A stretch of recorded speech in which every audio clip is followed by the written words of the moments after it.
Mas o coração, ele não é feito só de artérias coronárias. Essa bomba, né, ela tem as cavidades, que são 4, 2 ventrículos e 2 átrios. Ok. E essas cavidades são separadas por válvulas. Não é? Então, você tem a válvula tricúspide, que separa o átrio direito do ventrículo direito, a mitral, o átrio esquerdo do ventrículo direito, Uma do válvula, eu ventrículo estou esquerdo. imaginando assim, ela se abre, ela se fecha? É uma torneira. Ah. Torneira. Então, o coração, ele bate 80 a 100 vezes por minuto. Então, essa válvula, essa torneira, abre e fecha 80 a 100 vezes por minuto. Imagine durante 80 anos.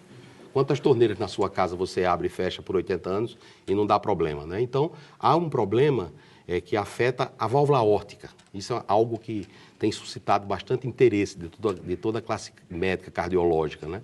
O cateterismo parece muito moderno, mas isso foi feito pela primeira vez em 1929.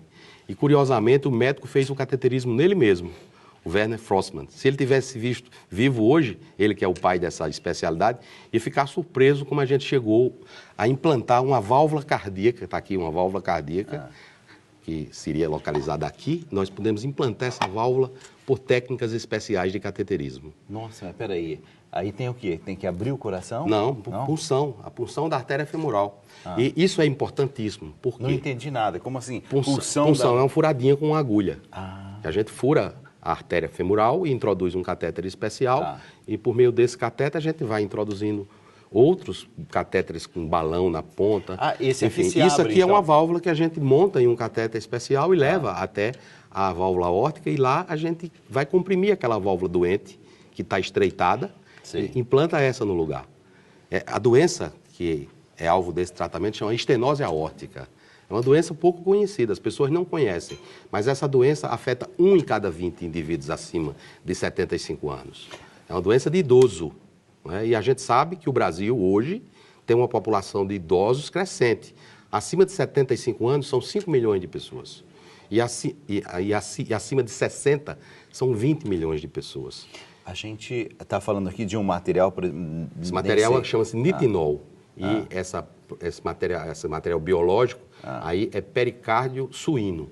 Então, isso é uma válvula cardíaca artificial. Não vai ter para rejeição. implante percutâneo. Não. O que há, às vezes, é degeneração da válvula. Ela pode, com o tempo, se degenerar. O que acontece com as outras válvulas que nós implantamos por meio de cirurgia. Aí tem que ser retirado.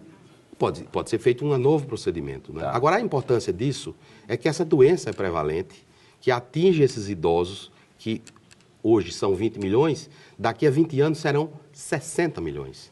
Isso tem um impacto na previdência social, no próprio sistema de saúde, não? Então, pelo desconhecimento dessa doença, nós, da Sociedade Brasileira de Cardiologia, fizemos uma parceria com a CNBB, na pessoa do secretário-geral, Dom Leonardo Steiner, por intermédio da Pastoral da Pessoa Idosa, que é coordenada pela irmã Terezinha Tortelli, que substituiu a nossa querida doutora Zilda Arnes.